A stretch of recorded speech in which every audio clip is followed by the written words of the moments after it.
this is a place that where I know that somebody cares about me. And my husband, who is today up in Waimea at Waimea Makahiki, which I want to talk about in a second, for many students, he's the first man in their life to tell them, I love you. First man in these students, and they're not only Hawaiian students. You know, we are in public school, so it's always been open to everybody. But many, especially the boys, say this is the first time a man has told me, I love you. And the transforming power of something as simple as that is just incredible. And so this is really a message about aloha, but not only aloha, because all the other parts, the other C's, match perfectly into our way. And so this way morphed from this pedagogy of liberation to a pedagogy of aloha, not because I saw it immediately, it was because the kids told me over and over and over, and it took me so long. There's not anything I'm proud of at all, but it really took me so long because we're just not conditioned to go there. You know, as teachers, we're supposed to be professionals, and there's just this, the social emotional pieces are just not as valuable, not as important as the academic pieces.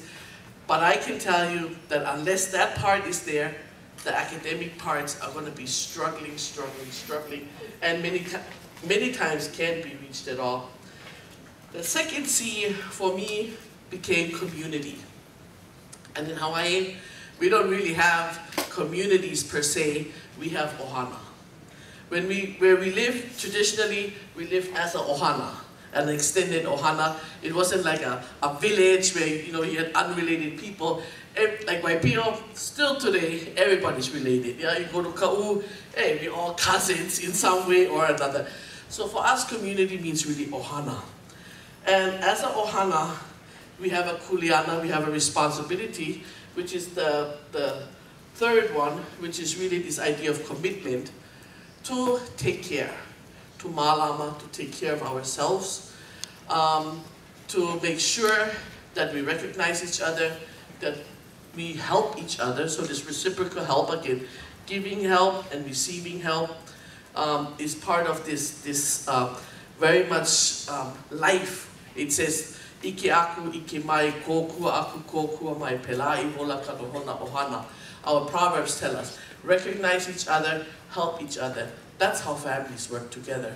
And so as a community, we need to have that kind of recognition of each other, and we have to have this reciprocal help. There is no Dr. Kahakalau, and there's no Mr. Kahakalau, or all of those kind of things. There's Auntie Ku, and there's Uncle Nale, and then there's Auntie whoever, and Uncle whoever, and Tutu, in some cases, some of our kupuna, or just kupuna, because we are a ohana.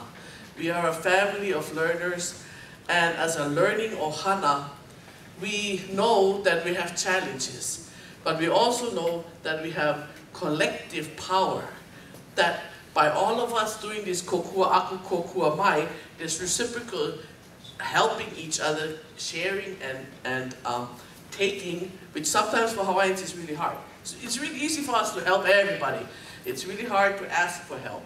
So we really have to learn the reciprocity piece of that, and we have to have that model for us in order for it to be effective. The fourth one is collaboration, which again, kokua certainly has that word in there, but also laulima. Many hands doing things together. So it's not, okay, this is my paper and I'm going to write over here and you can't see what I'm doing and all of that, but it's really working together, group projects, peer mentoring, peer teaching, peer learning, and having that opportunity for everybody to shine. And I think that's where sometimes the sports is such a nice equalizer. Arts are an equalizer, and the sad part is when all of those things are taken out of the curriculum, then the only guys that get recognition are the guys who are good in math and in language arts. And everybody else is sort of not quite there in terms of not being as proficient, not being as smart, not being as popular, whatever it is. However, when you put sports into the mix, all of a sudden, some guys that wouldn't shine in the classroom can shine on the athletic field. When you bring arts into the classroom, all of a sudden, kids that would normally not shine in again, their math or their science class, all of a sudden, wow, look at this guy, he or she's an awesome artist. And all of a sudden, kids are realizing that it's not just about reading, writing, and arithmetic, that it's really more about relations, relevance, and rigor, and that those 3 R's are more important than just being good in 3 subject areas. That's not what makes you successful in life. But what we feel is the important part is we can create relations with one another because we aloha each other, and again, there's reciprocity there.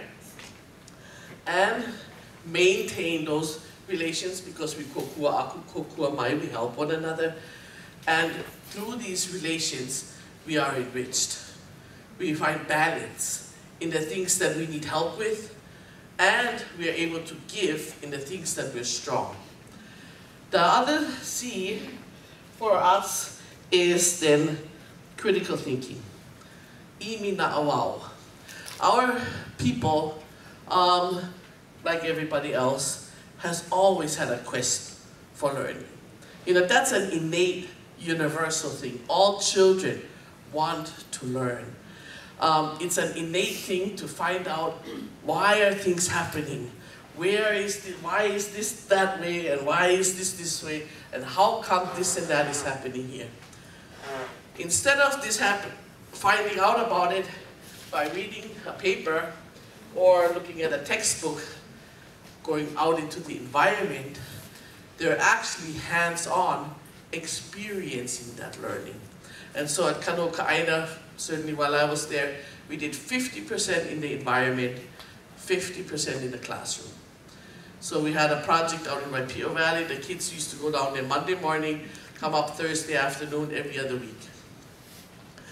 And the things that they learned in the environment, from the environment, were more valuable than the thickest, most expensivest textbook coming from the continental US, telling us about something that we couldn't care less about. Versus learning how the water comes from the top of the mountains down into the estuary, and what all the different species were interacting, and how come there was this dissolved oxygen in the water that needed to be there so that the fish could survive and the plants could survive, etc., etc. So fostering critical thinking in the environment through hands-on exploration rather than talking about it and trying to explain on the board why this was so, letting the kids experience those things in an authentic setting. So not having the volcano explode, in science, when everybody knows that's what's going to happen because it happened in your brother's class, it happened in your mom's class, it happened in your grandma's class, for all we know, right? Same experiment, same outcome. But really going and solving problems in the community. And that's bringing your ohana in again. So authentic learning, solving real problems in the community. And with that, moving right on to the next one, which is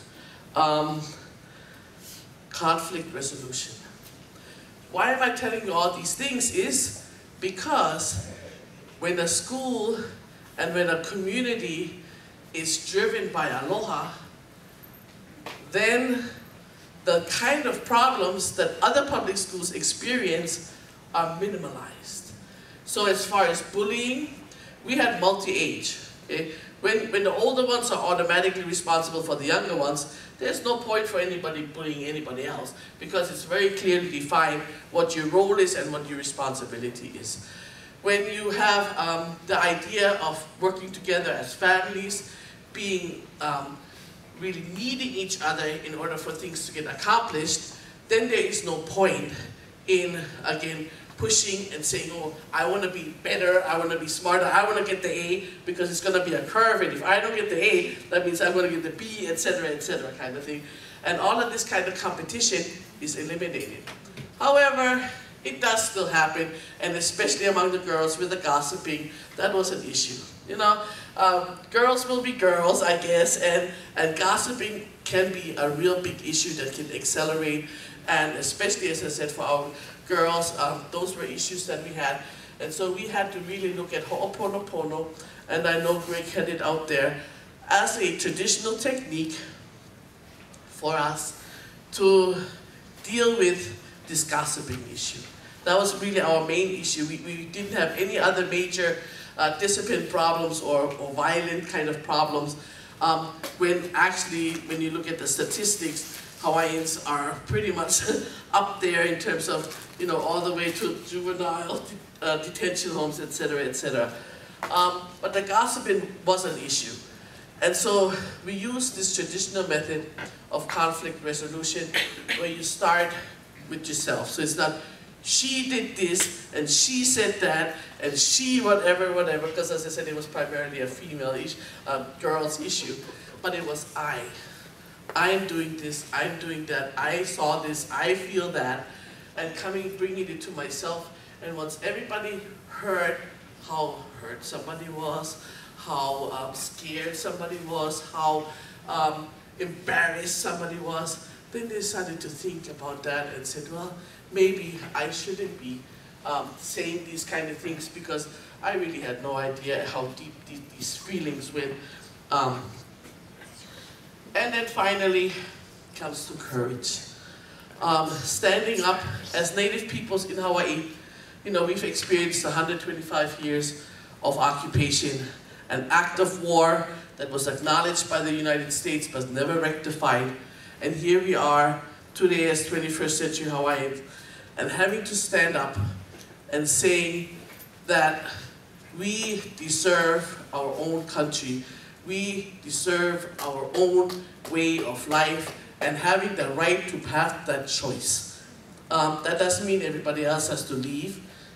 We can work these things out. We are people of Aloha, that's the first value, and that will always be our most important value.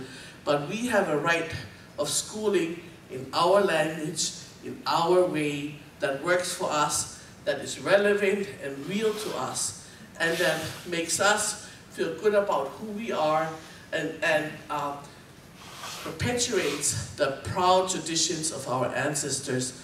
And we invite everybody else to be part of that as well, because the thing is, while this pedagogy of Aloha has worked extremely well at our school, where the majority of kids are Hawaiian, not all of them are Hawaiian, it really works everywhere.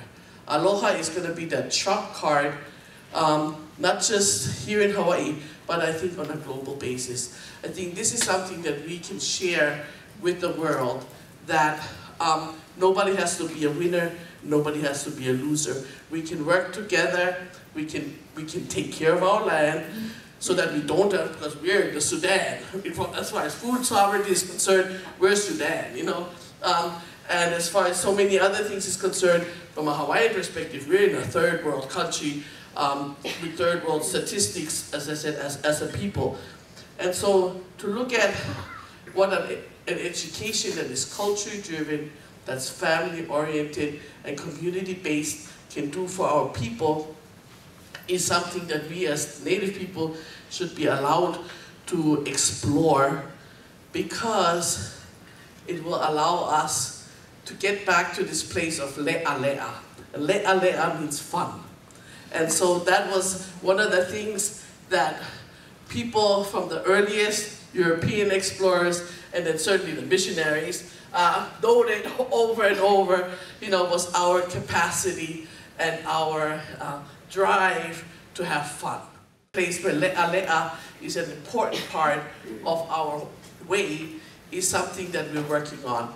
And so one of the things that, and I think that's going back to what you had said earlier about the sports, one of the ways that I'm proposing that we can bring some of our ethnic groups together is around sports. So today we have Kahakalau Makahiki, which is a community gathering, and everybody on the island is invited to participate in Hawaiian games. But I'm sure other Polynesians also have games, and Micronesians, I'm sure, also have their traditional games. So even just something like that, you know, having one one event that focuses around Hawaiian games and sports. You know, games it's more of a sports thing, but we only have one word for games and sports. So one where it's really more other Polynesian groups and their sports and games, Micronesian and their sports and games, as for first of all, bringing the Nesians together, as we say, yeah, our island people together in one aspect, and then definitely all of our Nesians playing American games, obviously, is another important part that is happening already, and I think is definitely a way to bridge the gaps and open up the lines of communication. So for me, it's really about Aloha. I have not ever had Aloha failing, and the more we show that Aloha on a daily basis and have each kid that we touch go home that day and say, I know my teacher cares. If we can get to that place where they know it, because it's one thing for you to know it, it's another thing for them to know it. So somehow figure out how can you communicate to that client, and it doesn't have to be even a kid, right? It could be a client, to that client that you care will make a huge difference, and I think will start us moving in the right direction of working together for the common good, which is called kukulu kumohana in Hawaiian. It's the pooling of strengths, spiritual, emotional, physical, intellectuals, for a common purpose. And we know our common purpose, and it's peace. Mahalo.